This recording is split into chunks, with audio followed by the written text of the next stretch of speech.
Қайырлы күн баршаңызға. Бізде қазір біздің мына конференциямыз тікелей эфирге Фейсбукқа шықты. Сондықтан бастай берейік. Бүгінгі эфирімізді қайырлы күн баршаңызға.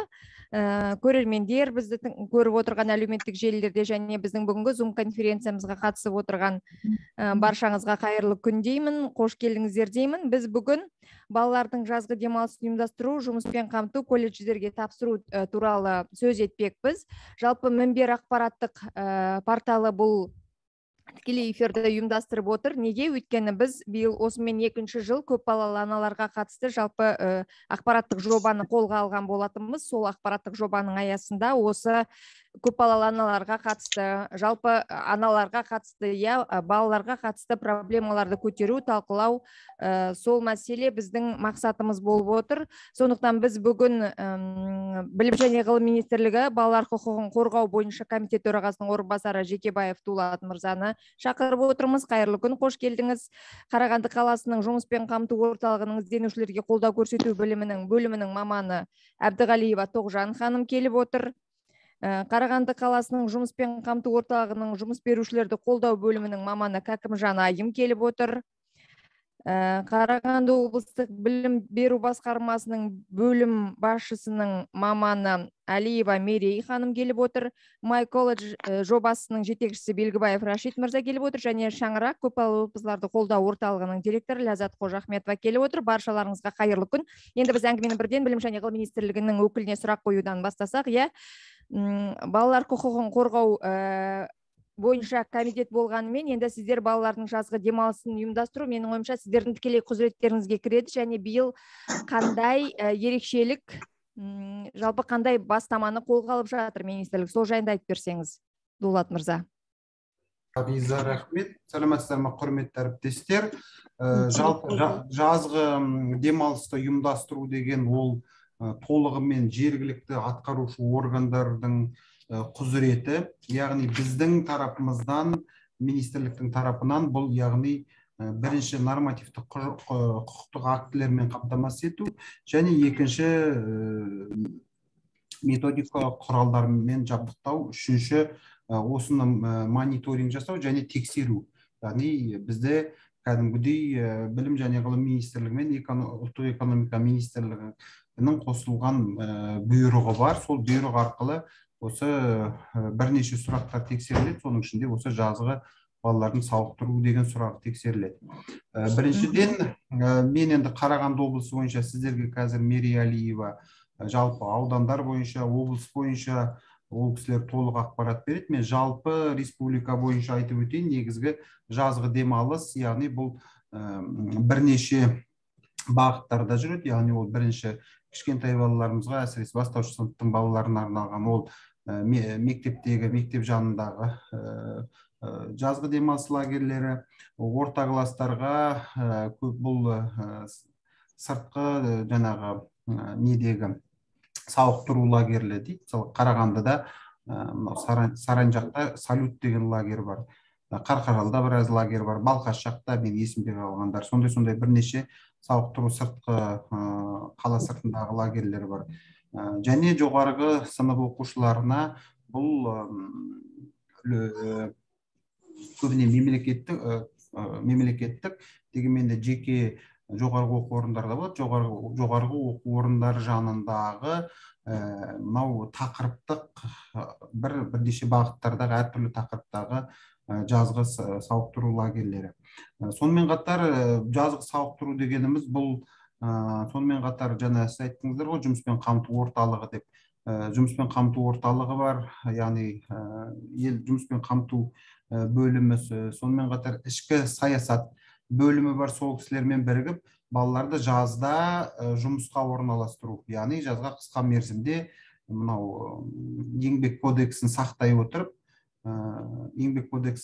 отырып балаларды жұмысқа тарту.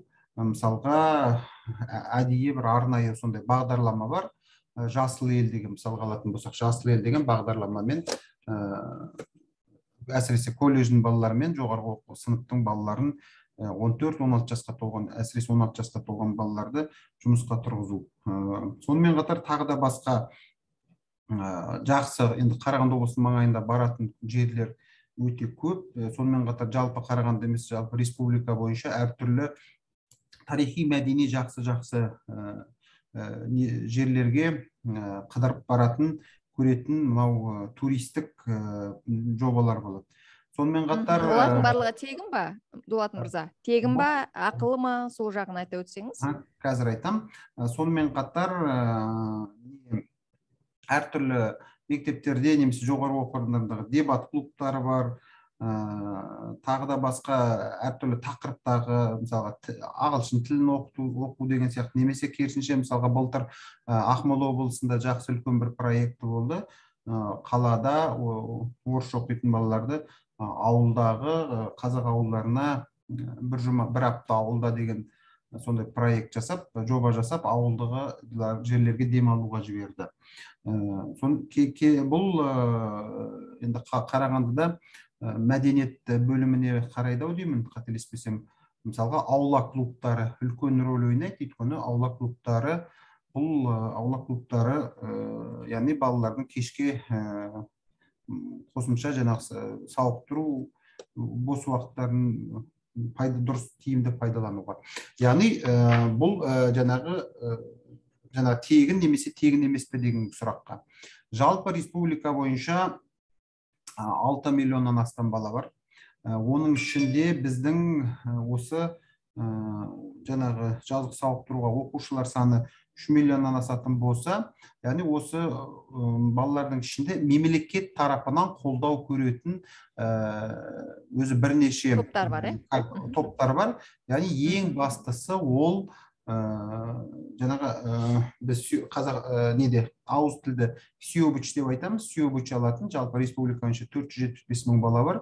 Яғни аз қамтылған отбасылардан шыққан балаларға арналған, ол толығымен мемлекет тарапынан болады. Сонымен қатар ішкі істер жергілікті департаменттермен, басқармалармен бірігіп әртүрлі тәуекел топтарда тұрған балаларды қамту тегін жұмыстары жүреді. Сонымен қатар тағы да басқа мысалға әртүрлі неде жетістіктерде жеткен балалар болады. Спортта немесе оқуда тарсындағы. Олимпиада, спорт, яғни сондай балаларды әртүрлі недегі соларды тегін қамту. Жалпы барлық халық, барлық жаңағы 3,5 миллион балаға толығымен мемлекет тарапынан тегін деген жоқ. Яғни мемлекет тарапынан қатты қадағалауға алынатын, мемлекет тарапынан ақша бөлінетін, қаражат бөлінетін, бұл жаңағы осындай аз қамтылған отбасылардан шыққан балаларға арналған. Яғни бұл тегін. Бұған жергілікті бюджеттерден, білім туралы заңның да әдейі сондай бап бар. 64-ші мемлекеттік қаулы бар. 64-ші деген номері, 64-ші қаулыға сәйкес өзі 5 категория бар. Соның ішінде сол 5 категорияға жергілікті бюджеттің жалпы Қарағанды облысының білім саласына бөлінетін жаңағы 003 деген не бар, программа. Сол бағдарламаның ішіндегі жалпы бөлінген бюджеттің 2% осыған арналады. Осындай мақсаттарға, яғни оның ішінде 2%-дің жаңағы мектептегі тамақтану, киіммен қамтамасыз ету, тағылар. Сонымен қатар соның ішінде жазғы сауықтыруға. Мысалға, биылғы жылы жалпы республика бойынша 4 миллиард 535 миллион ақша қарастырылған екен жергілікті бюджеттердің 4 миллиардтан астам. Сонымен қатар республика бойынша бірнеше республикалық деңгейдегі сауықтыру лагерлері бар. Енді оны барлықтарыңыз білетін Балдәурен мысалға. Балдәурен. Сол Балдәуреннің қазір бірнеше филиалдар ашылған. Яғни біреу Қапшағайда бар, біреу жаңағы Түркістан облысында бар, оңтүстікте. Және төртіншісі сіздердің ол Қарағанды облысында, ең соңғысы ашылған Қарағанды облысында, Ақтоғай ауданында, Балқаш жақта Бектау ата Айманбек болатынына депутат, мәслихат облыстық мәслихат депутаты, сол кісі ақпаратты бізден артық біледі.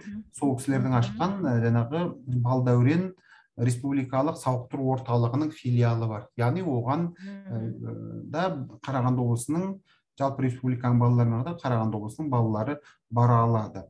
Яғни Өте жақсы. ата-аналар қалай не істеу керек? Егер ата-аналар бірінші кезекте жаңағы жазғы сауықтыруға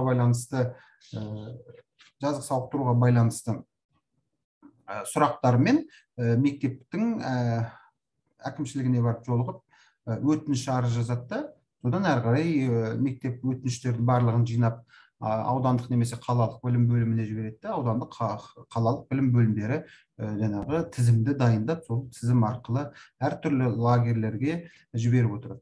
Сонымен қатар көп жерлерде, әсіресе бұның жерде Қарағанды облысын атап өту керек, мақтап жақсы жағынан, бұл тек қана бюджет тарапынан емес, сонымен қатар әртүрлі неден келген бюджеттен тыс көздерден де қаралған ақшалар. Мысалға Қарағанды облысында біз білеміз, мынау Қазақмыс, Арселор сияқты, әсіресе үлкен ірі компания, әсіресе Қазақ Телекомды айтуға болады, темір жолды айтуға болады. Мысалға білім саласындағы кәсіподақтарында сол салалардың, яғни бюджеттен тыс ақшалардың менде осындай осал топтарға қосымша ретінде көмек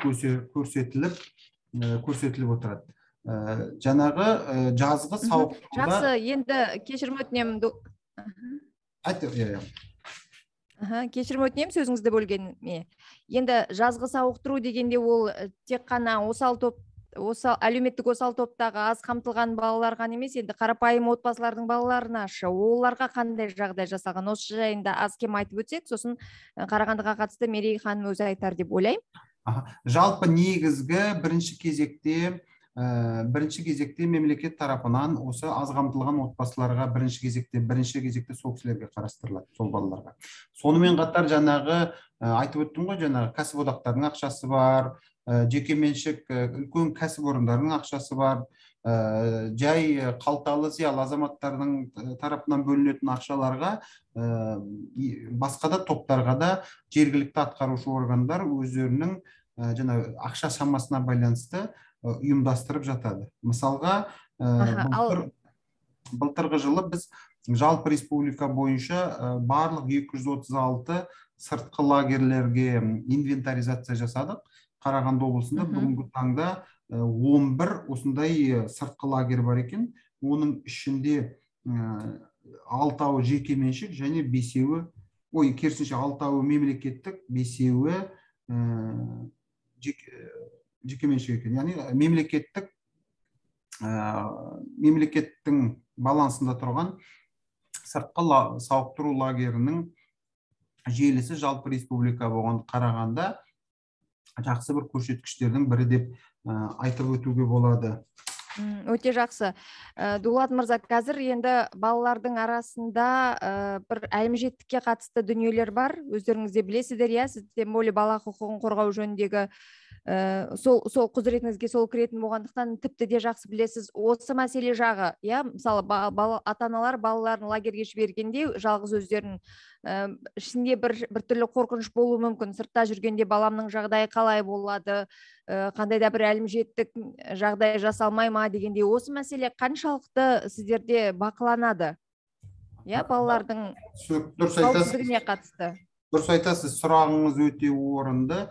Жаңа мен ең басында айтып өттім, жалпы жазғы сауықтыруды ұйымдастыру жергілікті атқарушы органдардың құзыреті болса, біздің орталық органның негізгі құзыреті ол, жаңа айтып өттім, ол бірінші нормативтік құқықтық актілермен, яғни біз үкімет басшысының өкімін жасап, екінші жаңа методикалық құралдармен қамтамасыз ету деп. Осы істеген әртүрлі нормативтік құжаттық актілері бар. Сосын жаңа методикалық құралдарының барлығын біз 22 сәуір күні, соның ішінде Қарағанды облысының өкілдері де қатысты, 22 сәуір күні біз балда жаңағы Бурабай демалыс үйінде барлық республиканың сыртқы осы жазғы сауықтырумен айналысатын мамандарын жинап, барлығын түсіндірдік. Оның ішінде бірінші кезекте жаңағы ең басты қойған талабымыздың бірі біздің ол балалардың қауіпсіздігі. Яғни бұл біріншіден балалардың жазғы уақыттағы мынау әсіресе парктерде болатын, жазғы демалыс парктердегі мынау әртүрлі аттракциондар, батуттарды тексеру. оған кәдімгідей жергілікті атқарушы органдарға, білім саласына емес, басқа органдарға сондай тексеру құзыреттіліктерін берген. Оны білім саласынан сұрамаңыздар, оны әкімшіліктен сұрау керек. Бір. Екінші, жазғы қауіпсіздікке байланысты біздің әріптестеріміз денсаулық сақтау министрлігі мен екінші төтенше жағдай министрліктері өздерінің қандай құқықтық актілері бар бойынша түсіндірді, және қандай методикалық құралдары бар екенін барлығымен толығымен түсіндіріп, барлық құжаттарды барлық өңірлерден келген кісілерге таратты. Яғни жаңағы өрт болмау қауіпсіздігі, жаңағы тамақ қауіпсіздігі, енді неден әлеуметтік желіден оқып жатсыздар ғой, өкінішке жазғы сауықтыру емес, дегенмен де таяуда ғана осы 2-3 күн ғана болды ғой деймін, Павлодар облысында бір жерден 7 адам жаңа уланғанда, жетеуі де өкінішке орай болып кетті. Яғни Құдай сақтасын, біздің жаңағы жазғы сауықтыру лагерлерінде ондай бірде-бірі болмау керек. Сондықтан да жазғы сыртқы әсіресе лагерлерді ашпас бұрын, кез келген лагерлердің барлығын ашпас бұрын, жаңағы осы екі құзыретті орган, төтенше жағдай министрлігі және денсаулық сақтау министрлігі. Денсаулық сақтау министрлігі қатты тексереді. Келесі, сол жердегі балалардың әрі қарай қауіпсіздігі, мысалы енді ауырмай сырқамай тұрмайды ғой, балалар әртүрлі жағдай болады. Сондықтан әрбір лагерлерде дәрігерлердің болуы шарттардың бірі, және жаңағы сіз айтып өткен қауіпсіздік бойынша ол жөнінде де сұрақтар көп көтерілді. Оған ішкі істер министрлігінің сондай бір жауапты азаматы, комитеттің төрағасының орынбасары барлық сұрақтарға, өңірлерге жауап берді. Сонымен қатар мысалға әсіресе жаздағы жол қауіпсіздігі, балаларды яғни автобуспен бір жерлерге апаратын болса, жаңағы экскурсияға апаратын болса, тағы басқа да бір жерлерге апаратын болса, міндетті түрде алдында жол полициясы олардың бірге алдында жүріп отыру керек. Кім есінде болса, 2017 жыл сондай бір қайғылы жағдай болған. Теміртаудың тұсында Астанаға бара жатқан автобустың алдында, Құдай сақтап, жаңағы полиция қызметкері балаларды сақтап қалды. Бірақ өзі өкінішке орай өз жанын қиып қызмет бабында жүрген азамат, екі баласы болды ғой деймін, екі баласын жетім қалдырып, сондай, бірақ балаларды сақтап қалды. Яғни көп рахмет сізге. Содан кейін тағы бір үшінші айта кетейін, келесі бір айта кетейін деген жағдай, бұл мынандай сұрақтар туындады. Яғни сыртқы жерлерде міндетті түрде жаңағы сауықтыру лагерлерінде күзет болу керек. Күзет болу керек, себебі сырттан бөтен балалар келмеу керек. Жаңағы іштегі балалар сырттағы енді ауылда бір басқа бір ауыл болатын болса, ауылдың балаларымен араласып, әлгі арасындағы кикілжің болмау керек. Соған байланысты ішкі істер министрлігі барлық жергілікті полиция департаменттеріне тапсырма берді, өздерінің телефондарымен бір-бірімен алмасты. Яғни мысалға бұрындары ол болатын, әлі де бар. Яғни ішкі істер қызметкерлері кезекпен сол жаңағы сыртқы лагерде тәртіп шараларын сақтау үшін сол жерлерде балалармен бірге болу деген сұрақ.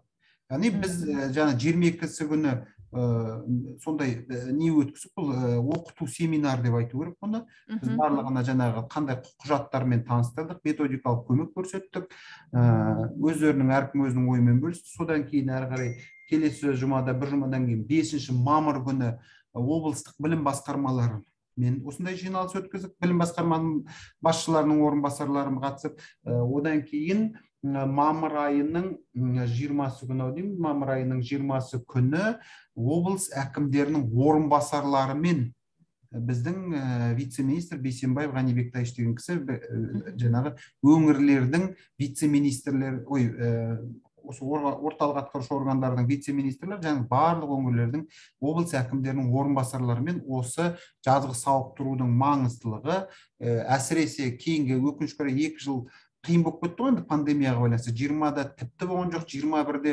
46 ма 30 ба сондай ғана пайыз болды, ешқандай болмады деп айтуға да болады. Сондықтан 2 жылдан кейін, әсіресе биыл балалар жылы болғандықтан, осы сұрақты қатты көңіл бөлуді, оның ішінде жаңағы сіз көтерген ең бірінші сұрақ бұл балалардың қауіпсіздігі деген сұрақпен үлкен жиналыс өткізіп, барлық жергілікті атқарушы органдардың барлығы осындай тапсырма алды. Өте жақсы, көп рахмет. Енді бізге біздің бүгінгі конференциямызға өзге де жандар қатысып отырғандықтан, егер сіздердің тараптарыңыздан Дулат мырзаға сұрақ болса, мархабат. Менің ойымша Дулат мырза әлде бізге уақыт бөле алады, сұрақтарымызға жауап беріп, немесе конференция барысында сұрақтар туындап жатса, қойсақ қарсы емессіз ғой, Дулат мырза? Көп рахмет, өте жақсы. Енді біз Мерей ханымға, Қарағанды облысы бойынша білім бөлімінің өкілі Мерей Алиева ханымға сөз берсек.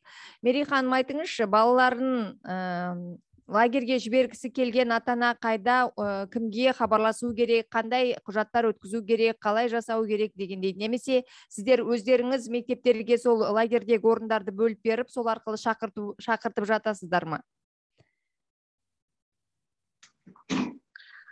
Саламатсыз ба? Кешіріңіздер, мен мектептер сұрақтары жатпайды, мен тек қана колледждер бойынша айтып өтсем. Кешірім өтінем. Бізде мектептер бойынша мен айта кетейін, Аруна. Өте жақсы, өте жақсы. Аруна ханым. Бізде енді Қарағанды облысы бойынша 389 мектеп жанындағы тамақтандыру мен лагерлер ашылады. Осы 1 маусымнан бастап жұмыс жасайды. Және де 319 тамақтандырусыз алаңдар ашылады. Бейінді алаңдар ашылады. Ол жерде оқушылар қамтылады. Барлық құжаттарды әр мектеп өзі жаңағы ата-аналармен келісіп, жұмыс жасап, барлық құжаттарды жинайды. Және де сол жазғы сауықтырумен мектеп жанында қамтиды. Ал егер оқушылар мысалы облыс көлеміндегі қала сыртындағы лагерлерге барғысы келетін болса, онда әр мектеп жаңағындай тиісінше құжаттарды жинап, білім бөліміне жолдап отырады. Өте жақсы. Сосын қазіргі балалардың денсаулығы енді біршама өздеріңіз білесіздер, инклюзивті балалар болмағанымен де, дегенмен белгілі бір созылмалы сырқаттары бар оқушылар кездесіп жатады. Ондай жағдайда ата-аналар осы сауықтыру лагерлеріне жібере ала ма балаларды? Ол да білім бөлімі арқылы жүзеге аса ма, жоқ әлде ол жергілікті емханалар арқылы жүзеге асырыла ма? Санаторийларды айтасыз ба? Сауықтыру лагерлері. Біз 2 аптаның көлемі болды. Барлық тиісті жаңағы мемлекеттік органдармен бірлесіп жиналыс өткіздік. Ол жерде денсаулық сақтау басқармасының басшысының орынбасары болды. Және де осы облыс көлемінде қанша санаторий бар, сол бойынша айта кетті.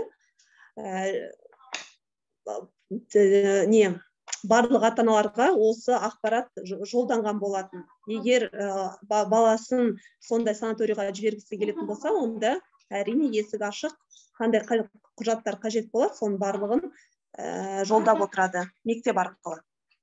Мектеп арқылы, оған жаңағы емханалар араласпаса да болады. Өте жақсы. Өзге тағы қандай, мысалы, ата-аналарға, әсіресе көп балалы және жаңағы аз қамтылған отбасыларға қандай ескерту айтар едіңіз? Мысалы, құжаттарға қатысты, немесе тағы ол кісілер ескермей жататын, қалып кеткен, сіз айтпай қалған дүниелер бар ма? Онда ескертулерді айта алмаймын, себебі білім бөлімдері тікелей осы жұмыспен айналысады ғой. Білім бөлімдерінен және облыстық білім беру ұйымдарынан ешқандай шағым келіп түспеді. Ата-аналармен енді жыл бойы жұмыс жасағандықтан, тығыз жұмыс жасағандықтан, онда ешқандай шағым түспеді.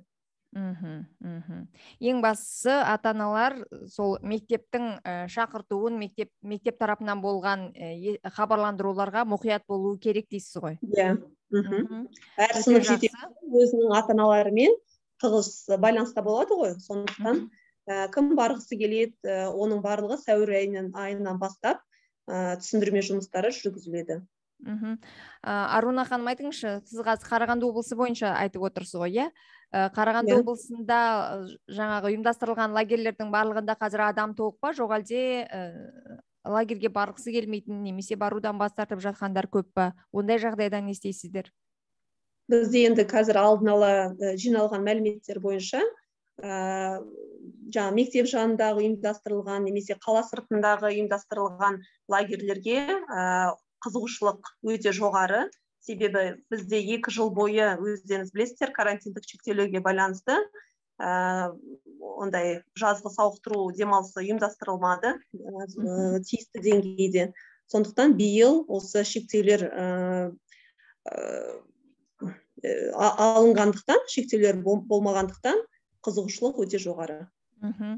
Өте жақсы. Ал жаңағы әлеуметтік осал топқа жатпайтын қарапайым отбасынан, көп балалы отбасы емес, қарапайым отбасының балалары лагерьге барамын десе қайда жүгіну керек, қайда өтініш жасау керек? Осы биыл осы Қарағанды облысы бойынша балалар жылы аясында айта кету керек, анау жолы 21 мамыр күні бізде үлкен облыстық ата-аналар форумы өткізілді. Сол форумның пленарлық отырысында мынау бізде Global City деген үлкен сауда орталығы бар.